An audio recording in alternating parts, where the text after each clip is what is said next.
안녕하세요. 요한계시록 제25강 진행하겠습니다. 하늘에서 나서 내게 들리던 음성이 또 내게 말하여 이르되 내가 가서 바다와 땅을 밟고서 있는 천사의 손에 펴놓은 두루마리를 가지라 하기로. 그러니까 이제 이 그 천사가 가지고 있는 그 두루마리를 가져라. 그래서 그 사도 요한이 천사에게 나아가서 작은 두루마리를 달라 한즉 천사가 이르되 갖다 먹어버리라. 그러니까 먹어라 그런 얘기죠. 이렇게 들고 있지 말고 먹어라. 내 배에는 쓰지만 내 입에는 꿀같이 달리라 하거늘 내가 천사의 손에서 작은 두루마리를 갖다 먹어버리니 내 입에는 꿀같이 다나 먹은 후에 내 배에는 쓰게 되더라. 그가 내게 말하기를 내가 많은 백성과 나라와 방언과 임금에게 다시 예언하여 하리라 하더라. 자, 우리가 두루마리라고 하는 것은 하나의 그 어떤 두루마리라고 하는 것은 두루마리는 뭐야? 두루마리라는 게 두루마리라고 하는 것은 어떤 문서잖아요. 문서. 글이 써야되는 문이 있어야 되는 문. 그래서 문서라고 하는 것은 어떤 그 프로그램이라 소프트웨어라고 그래. 소프트웨어. 자, 이게 우리가 먹는다고 하는 것은 문서를 씹어 먹는다고 하는 것은 여러분이 몸에 그 다운로딩 한다 그러면 우리 이게 현대적인 언어로 컴퓨터에 소프트웨어를 다운로딩 한다 그런 개념이라는 거죠. 컴퓨터에 소프트웨어를 다운로딩 그런 거죠. 다운로딩 하면 어때? 소프트웨어가 작용을 하게 되는 거죠. 다운로딩해서 실행 파일을 실행하면 작동하게 되는 거죠. 실행하면 작동하게 되는 거죠. 그러니까 소프트웨어, 그러니까 우리가 문서라는 건 소프트웨어라는 거죠. 소프트웨어. 그렇죠. 어떤 소프트웨어. 그러니까 실행한 커맨드, 명령들이 담겨있는 문서들이. 그러니까 먹으면은 여러분 몸이 하드웨어잖아요. 그러니까 컴퓨터라는 게 하드웨어잖아. 하드웨어. 여러분의 몸이 하드웨어니까 이 몸이죠. 몸으로 지금 흡수를 한 거잖아요. 그래서 소프트웨어. 이것은 몸이니까 뭐야? 어떤 그런 문서를 이렇게 그러니까 이것은 정신적 요소죠. 그런 거를 다운로딩해서 여러분 몸에다가 실행하니까 그게 어떻게 돼? 배는 쓰다. 그러니까 배에서 작동할 때는 그러니까 여러분의 그 차크라 중에서 이걸 먹어가지고 차크라 이 아래쪽에서 작동할 때는 써. 그렇죠. 근데 입 쪽에서, 그러니까 아래쪽에 뭐 이 두 번 내지 세 번째 차크라에서 작용할 때는 배가 아주 쓰라린데, 그런 얘기죠. 그러니까 입에서 작동할 때는 달아. 그건 뭐야? 이 아래쪽은 땅이고 위에는 하늘이잖아요. 그러니까 이 하늘의 음식이라고 하는 거죠. 그게 사실은 하늘의 음식을 담고 있는 하나의 소프트웨어적인 어떤 그 결정체들이라고 그렇게 볼 수가 있으니까. 자, 이런 식으로 이런 식으로, 그러니까, 옛날 사람들이, 이거 설명할 길이 없잖아요. 몸에 하드웨어에 소프트웨어가 이렇게 다운로딩 돼가지고, 몸에 작동을 해가지고, 차크라가 이런 식으로 발동한다. 이런 표현으로 설명할 수가 없으니까, 요렇게 설명들을 한다고 하는 거죠. 제 얘기는. 그렇죠. 내 배에는 쓴다. 그러니까, 입에는 꿀 같다. 자, 요런 표현. 그러니까, 요게 이제는 소프트웨어가 작동하니까 배에서 쓰다고 하는 거는 사실은 이 쓰다고 하는 우리가 이제 오미 있잖아요. 우리가 볼 때 이제 자, 그래서 여러분이 이제 이게 뭐냐면은 우리가 이제 여기 쉬다 뭐 꿀같이 달다 이런 표현을 나올 때 우리가 지금 지수화풍이라는 지금 영금술 과정이라는 건 지수화풍의 요소로 지금 진행이 되는 거니까 그것과 비슷한 게 우리 동양에서 오행이라는 개념에 오행. 서양에서도 지금 지수화풍, 그러니까 인도의 지수화풍이라고 하는 것이 우리 오행이라는 개념과 대응되는데 그 오행이라는 개념과 매치시켜서 보면은 더 잘 이해할 수가 있으니까 한번 보겠습니다. 자, 꿀같이 달다. 우리가 목화 토금수. 자, 오행에서 여기서 지수화풍이라는 요소는 토가 지잖아요. 토와 금이 지의 요소예요. 아니, 토의 요소. 자, 이게 서양의 지수화풍은 토와 금을 잘 구분을 안 해놨어요. 요게 거의 하나로 이렇게 보는 성향이 있어요. 그때 우리가 이제는 그 달다 할 때 오미, 단맛은 토, 지혜 요소, 땅의 요소란 말이에요. 달다. 그러니까 입에는 달다. 입에는 달다. 그러니까 입에 뭐가 요 토의 요소가 있다는 거죠. 입에. 그 다음에 토의 요소가 작동한다는 거예요. 그 메커니즘이. 그 다음에 그 배는 쓰다. 쓴맛이다. 그러는 쓰는 뭐. 쓴 맛은 불의 요소란 말이야. 쓰는 화, 불이란 말이야. 쓴 맛은 화. 그러니까 배에는 불이 있다는 거죠. 배. 그러니까 이게 태양총 차크라고 같은 거죠. 개념이. 그러니까 이게 불이 타오른다. 그러니까 밑에서 불기둥이 있고 그런 개념이니까 이런 식으로 밑에는 쓰다. 그러니까 불의 기운이 작동하는 것이고 입에서는 달다. 그러면 토의 기운이 작동하는 것이고 이런 개념이 지금 여기에 상징적으로 이렇게 해놨단 말이에요. 그런데 이걸 어떻게 이걸 누가 알겠어요, 이거를. 이게 기독교인들은 이런 어떤 사원소 개념이 없단 말이에요, 그 사람들은. 그러니까 이게 지금 해석을 못 한단 말이에요, 이런 것들이. 이게 하나의 원소 개념으로, 요소, 4개의 요소 개념으로 설명을 해줘야 되는데, 이게 설명을 할 수가 없는 거야, 이게 모르면은. 그러니까 이게 지금 연금술 과정이란 말이에요, 이렇게. 자, 이렇게 돼 있습니다. 그래 지금 요한계시록 이 나팔불 때의 과정들이 연금술 과정이다 보니까 굉장히 이해하기가 어려운데 이게 변화 과정을 설명 하나 해주는 것이다 이렇게 이해하시면 그냥 되겠다라고 하는 겁니다. 그 다음 요한계시록 11장과 12장은 이게 이것도 굉장히 어려운 부분들인데요. 왜 그러냐면 요한계시록 11장과 12장은 우리가 기독교에서 유명한 종말론에서 뭐가 있냐면은 공중휴거론이라고 그러는 게 공중휴거가 된다라는 종말론이 있는데 이것이 요한계시록 11장과 12장 해석의 근거에서 나오는 거거든요. 공중휴거론.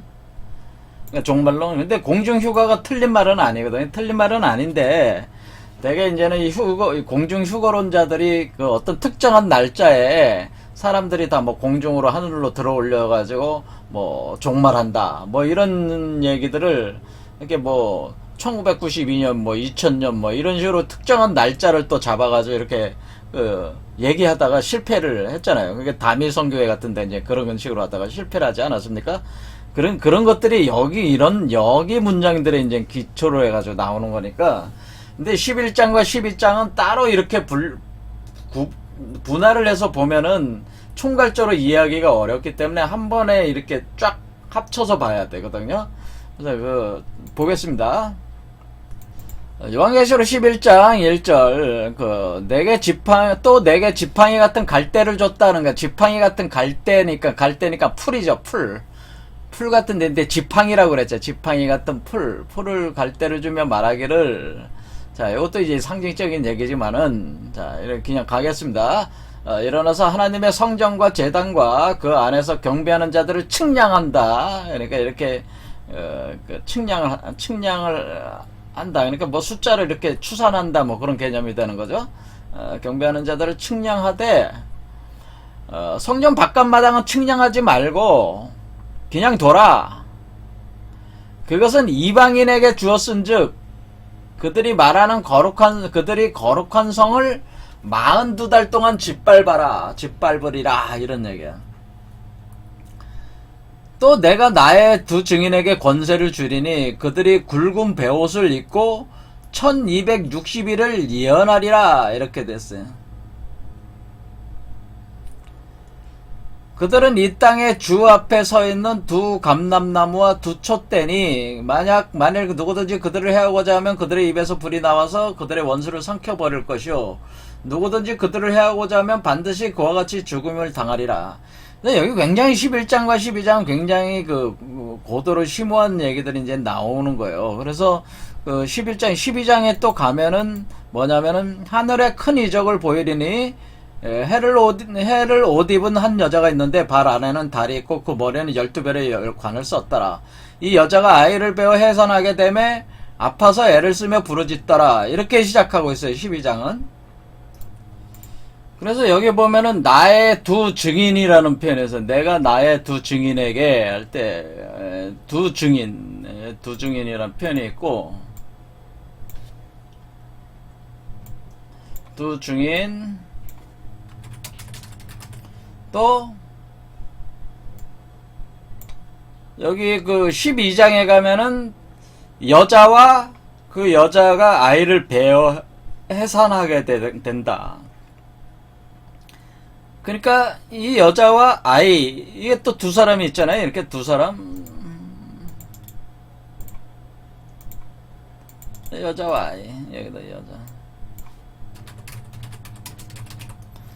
그러니까 지금 우리로는 이 이치는 금방 이해가 되죠. 왜냐면은 지금 현재 우리가 지금 그 하나님의 성령을 보혜사 성령이 대리를 해서 여러분 몸속에 지금 성령이 강림을 해서 여러분과 합해가지고 여러분이 이긴 자 그리스도로 여러분 몸에서 이긴 자 그리스도를 잉태를 하게 되는 거잖아요.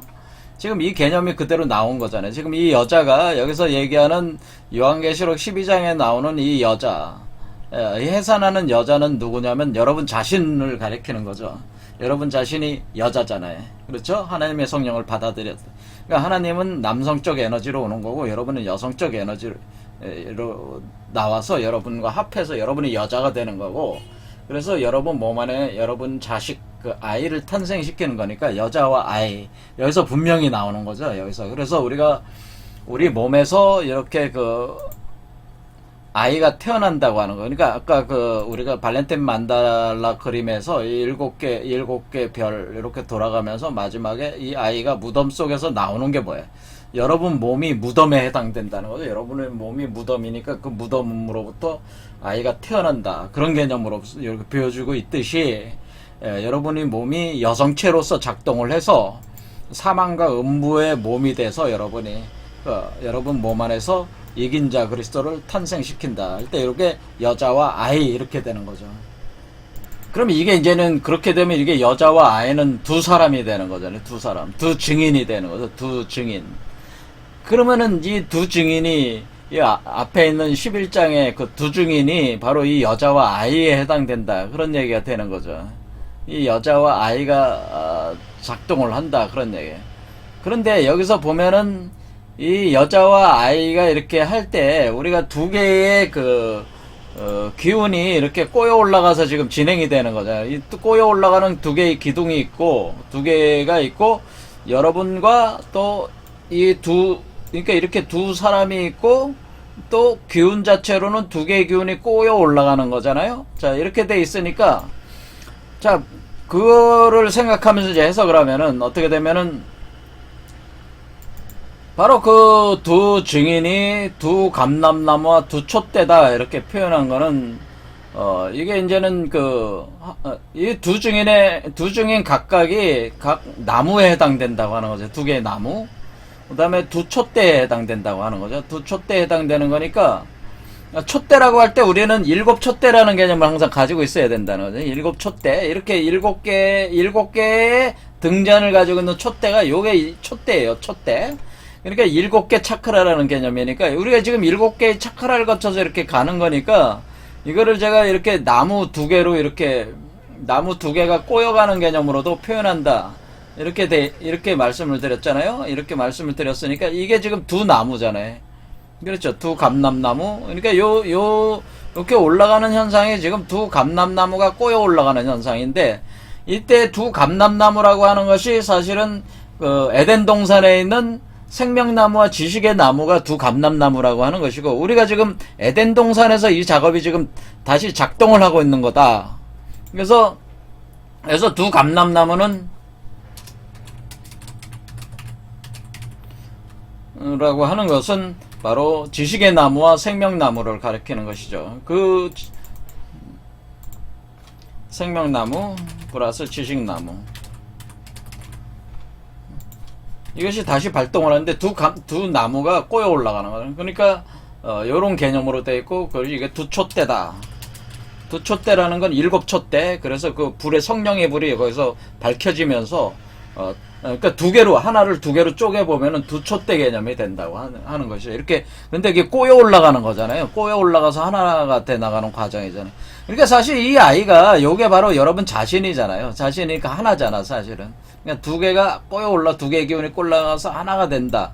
그러니까 이렇게 볼 때는 두 개지만은, 실제로는 하나다, 그런 개념. 자, 그래서 우리가 여기서 앞에 있는 두 중인 두감나무 두 촛대와 뒤에 나오는 그 여자와 그 아이, 여자가 해산하는 그 아이, 이거는 다 같은 개념으로 이렇게 서로 연결이 돼서 이해할 수가 있고, 그것은 우리 몸에서 두 개의 기운이 이렇게 올라가는 거, 두 개의 나무가 꼬여 올라가면서 이렇게 진행되는 걸로 다 이해가 될 수 있는 거죠. 두 개의 촛대 개념으로. 이렇게 각쪽에면 두 개의 촛대가 이 입장으로 볼 때도 7개 차크라로 올라가는 거고, 요거 그렇죠? 요 입장으로 볼 때도 7개 차크라로 올라가는 거니까 두 개의 촛대다 이렇게 표현하는 거죠. 뱀으로 올라가는 거니까. 자, 이렇게 갈 때에 우리가 이것을 이제 이 구절이 여기서 이제는 이 부분들이 이제는 굉장히 문제가 되는 건데요. 보면 뭐라고 됐냐면은, 하나님의 성전과 제단에서 경배하는 자들을 측량하되, 성전에 있는 바깥마당은 측량하지 말고 그대로 두어라. 이것은 이방인에게 주었다라고 하는 거예요. 이방인에게 주었은즉 그들이 거룩한 성을 42달 동안 짓밟으리라, 이런 표현을 했단 말이에요. 그러면서 그 뒤에 바로 또 두 증인에게 권세를 주는데, 그들이 붉은 베옷을 입고 1260일을 예언하리라, 이렇게 되어 있어요. 자, 그러면은 42달이라고 하는 거와 1260일이라는 숫자가 여기 등장을 하고 있습니다. 그러면서 여기서 그리고 그 여기에서 거룩한 성이라는 말과 거룩한 성과 그 다음에 그 성전 바깥마당 이렇게 되어 있단 말이에요. 자, 그럼 이걸 어떻게 이해하냐면, 거룩한 성이라는 게 그럼 뭡니까? 거룩한 성. 자, 거룩한 성은 여러분의 그 성령이 임재한 사람의 몸을 뜻한다, 이렇게 생각하시면 돼요. 성령이 임재한 사람의 몸. 그러니까 여러분이 지금 현재 여러분이 하나님의 성령, 그러니까 예수 그리스도의 보혜사 성령이 여러분 몸 안에 작동을 하게 된다면은, 그 사람의 몸을 가리켜서 거룩한 성이다, 이렇게 표현하게 되는. 그러니까 하나님의 성령이 작동하지 않는 사람은 뭐예요? 거룩한 성이 아니죠. 근데 하나님의 성령이 작동하고 있다는 것은 하나님이 그 사람의 몸 안에 있다는 거잖아요. 몸 안에 있을 때 그것을 거룩한 성이다. 그 사람의 몸을 거룩한 성이다, 이렇게 본다는 거죠. 그러면은 그런데 그러면 거룩한 성으로, 그러면 성전은 뭐냐? 성전. 자, 성전은 뭐겠습니까? 성전은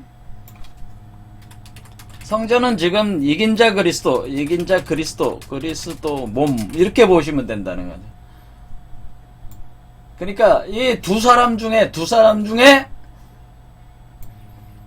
지금 이게 두 증이니까 두 사람이잖아요. 지금 두 사람인데, 두 사람이 있는데 요 사람의 몸을 거룩한 성이라고 하는 것이고, 요 몸을 성전이다, 이렇게 하는 거죠. 근데 성전은 어때야 돼? 7개의 차크라를 거쳐서 올라가니까 이 하나하나의 차크라가 교회라고 얘기했지 않았습니까? 7교회라고 그랬으니까 교회가 곧 성전이잖아요. 교회가 곧 성전이야. 그래서 이 하나님의 그 성령이 이렇게 임재된 그 몸으로 구성돼서 나오는 그 존재, 여기서는 요걸 알이라고 이렇게 표현해요. 알, 이렇게 요런 알로 이렇게 구분돼 있잖아요. 이렇게 구분이 돼 있잖아. 바깥하고 요 사람의 몸과 요 몸은 뭐야? 알로 이렇게 껍질로 이렇게 껍질로 이렇게 구분돼 있는 개념이잖아요. 구분돼 있으니까 요게 이제 성전이고, 그렇죠? 성전이고 요 몸이 성이다, 그렇게 본다는 거죠. 그러니까 이 두 사람 사이에는 구분이 돼 있잖아요. 우리가 여자도 임신하게 되면은 자궁과 여자의 몸 사이에는 사실은 그 아이가 들어가 있는 몸은 장막, 양막 같은 거를 이렇게 쌓이면서 그 여자의 몸과 구분이 되고, 단지 탯줄을 통해서 그 상당한 여성에게 들어오는 거에 상당한 물질을 걸러낸단 말이에요. 걸러내면서 이렇게 그 영양분이 들어오는 거기 때문에 요게 이제는 요게 성전이고 요거는 성이다 이렇게 보시면 돼요. 그러니까 이 사람의 몸이 성이고 얘는 성전이다 이렇게. 그러면 이게 7개의 차크라 올라가는 게 괴로 이렇게 진행되는 거니까 이렇게 할 때에 지금 6번째 나팔분 거니까 여기에 있는 거 이런 개념인데 여기서 지금 뭐냐면은 이방인이 짓밟는다 그런 뜻은